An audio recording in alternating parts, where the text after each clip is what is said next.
Have you ever really thought about where the term Caucasian comes from?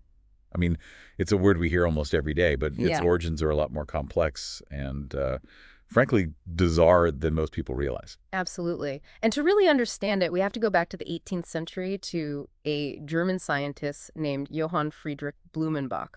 Okay, so Blumenbach, what's his connection to the term Caucasian? Well, he's the one who really put it on the map. Yeah. He was obsessed with classifying things, and humans were no exception. He divided humanity into 5 different races, and you guessed it, he called one of them Caucasian. And why Caucasian of all things? Why focus on the Caucasus region? Well, according to Blumenbach, the people of the Caucasus region represented the most beautiful, the most ideal form of humanity. Seriously. Really? He based an entire racial category on his idea of beauty. It might sound crazy to us now, but that's exactly what he did. He was particularly struck by the symmetry of a single Georgian skull he had studied, and he believed that the women of the Caucasus were the most beautiful in the world. So basically some arbitrary beauty standards in one skull. That's the foundation of this whole concept of Caucasian. Yeah, pretty much. He was also influenced by the prevailing scientific thought of the time, which was not exactly known for its accuracy when it came to race. Right, phrenology and all that. Exactly. And on top of that, he drew on biblical stories and Greek myths that placed the Caucasus region at the center of civilization. So it was this kind of mix of subjective beauty standards, limited science, and a healthy dose of mythology. It's amazing how all those things came together to create this powerful and enduring myth. It is. And it's important to remember that the Caucasus region itself is incredibly diverse. The people there don't fit into any one racial category. They have a wide range of physical characteristics and cultural traditions. So Blumenbach's idea of a Caucasian race was a complete oversimplification of reality. Definitely. Yeah. He essentially created a myth that would have a lasting impact on how we understand race and identity. Okay, so we've got this myth taking root in the 18th century. But how did it spread and become so influential? Well, it was fueled in part by the power of storytelling. For centuries, the Caucasus region had been romanticized in literature and art. It was seen as this exotic land full of mystery and beauty. You had stories like Noah's Ark landing on Mount Ararat and Jason and the Argonauts searching for the Golden Fleece in the Caucasus. So these myths and legends created a kind of aura around the region, Yeah. making it easy to believe that it was the birthplace of a superior race. Exactly. And as European nations began to expand their empires in the 19th century, this idea of Caucasian superiority became a convenient tool for justifying colonialism and oppression. So it's like this myth provided the intellectual framework for all sorts of injustice. It did. And the consequences of that are still being felt today. That's a sobering thought. So we've got this myth taking hold and spreading. But were there any challenges to this idea at the time? Did anyone push back against this notion of Caucasian superiority? There were. And one of the most fascinating challenges came from a rather unexpected source, the Circassian people. The Circassians. Mm. Tell me more about them. Well, the Circassians were a diverse group of people who lived in the Caucasus region. And in the 19th century, they found themselves caught in the middle of a conflict between the expanding Russian and Ottoman empires. This became known as the Circassian War, which lasted from 1817 to 1864. So how did the Circassian War challenge the myth of Caucasian superiority?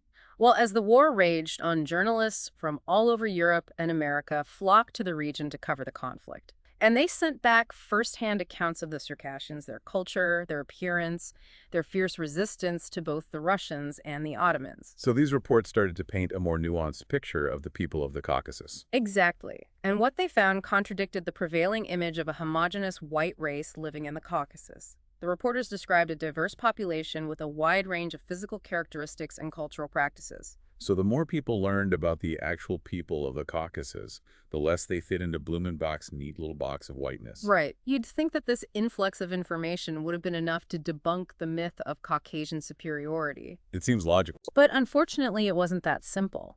Many people chose to ignore the evidence that challenged their deeply held beliefs. This is where the idea of unseeing comes into play. Unseeing, what does that mean? It means that even when presented with evidence that contradicts our worldview, we often find ways to dismiss it or explain it away. We literally unsee it because it's too uncomfortable to acknowledge. So in this case, people were so invested in the idea of Caucasian superiority that they were willing to ignore the reality of the Caucasus. It's a phenomenon that's still relevant today. We see it all the time when people cling to beliefs, even in the face of overwhelming evidence to the contrary. So how did this unseen play out in the context of the Circassian War and the myth of Caucasian superiority?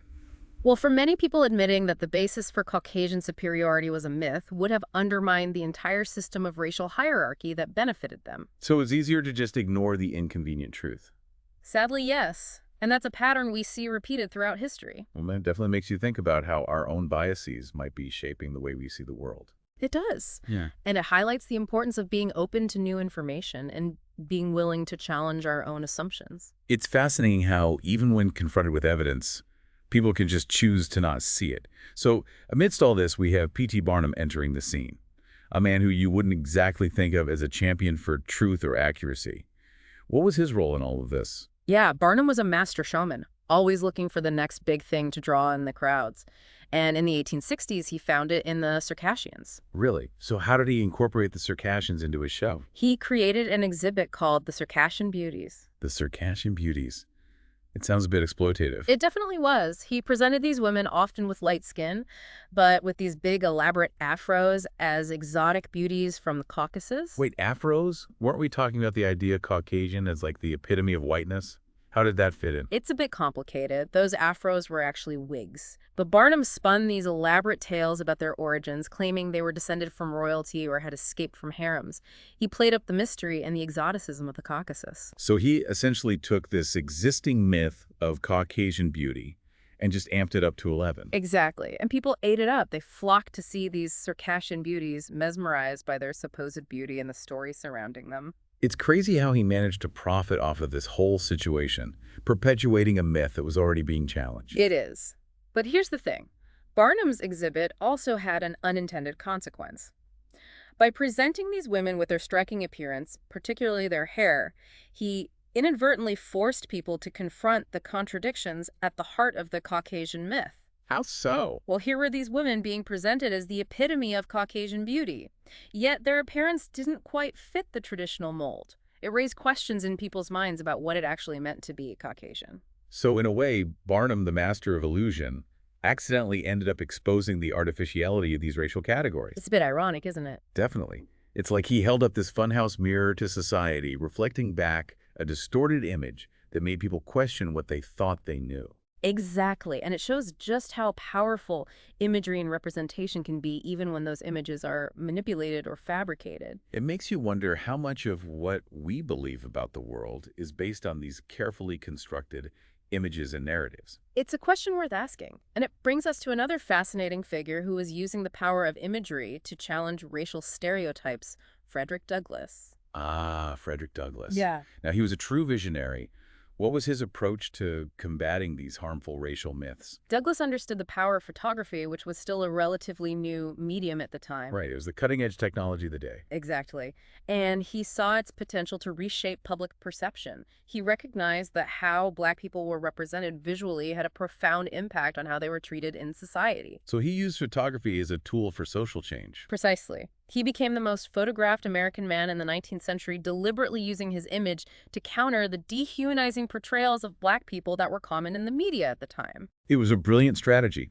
He took control of his own narrative and presented himself with dignity and intelligence, challenging the racist caricatures that were used to justify slavery and discrimination. And it had a real impact. His photographs circulated widely, helping to shift public opinion and pave the way for greater equality.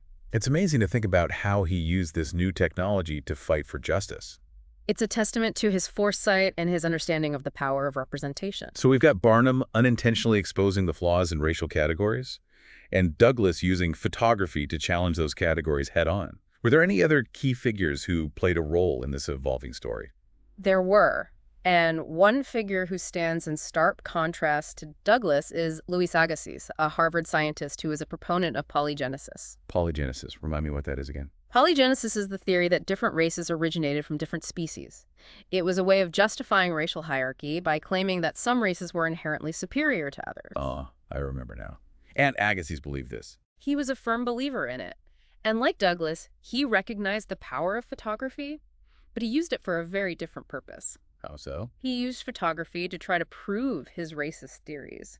He took photographs of enslaved people often in dehumanizing poses, trying to highlight physical differences that he claimed supported his ideas. It's horrifying to think about how he used this technology to promote such harmful ideas. It's a stark reminder of how technology can be used for both good and evil. So we see this contrast between Douglas using photography to advocate for equality and Agassiz using it to try to justify racial hierarchy. It's a powerful illustration of how our intentions and our biases shape the way we use technology. It's a lesson that's still relevant today as we grapple with the ethical implications of new technologies like artificial intelligence and genetic engineering.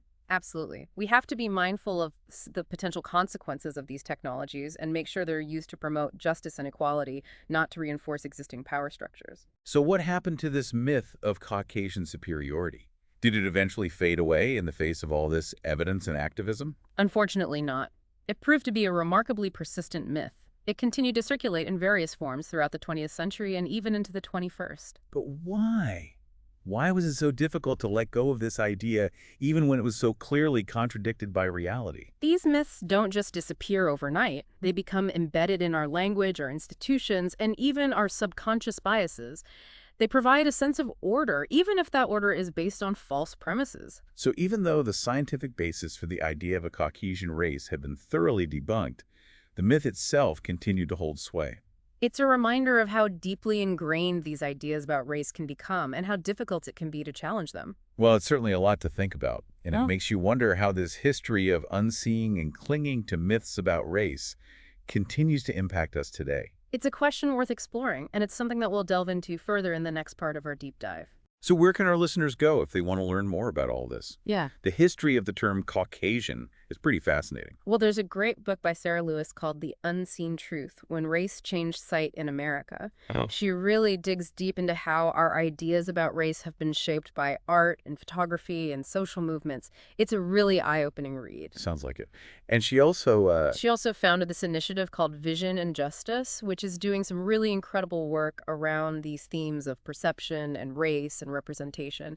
It's definitely worth checking out. we'll be sure to include links to all that in the show notes. Mhm. So after this deep dive into the origins of the term Caucasian, what's the big takeaway you hope listeners will walk away with? I think the main thing is to recognize that this idea of Caucasian as a distinct and superior racial category is a fabrication. It's a myth that was created and perpetuated to serve certain interests. And it's a myth that has caused a lot of harm over the centuries. Absolutely. It's been used to justify everything from slavery to colonialism to discrimination. It's a dangerous idea. So what can we do to challenge this myth and move towards a more accurate and just understanding of race? I think it starts with awareness. We need to be critical of the stories we've been told about race and where these categories come from. We need to question our assumptions and be open to new information. It's about seeing the world with open eyes and a critical mind. Exactly. And remember, the Circassians, their story reminds us that reality is often far more complex and nuanced than the myths we create. So the next time you hear the word Caucasian, take a moment to think about its origins and the myths that surround it. Remember the Circassians, and remember the power of seeing with open eyes and a critical mind. Thanks for joining us on this deep dive into the unseen truth of race.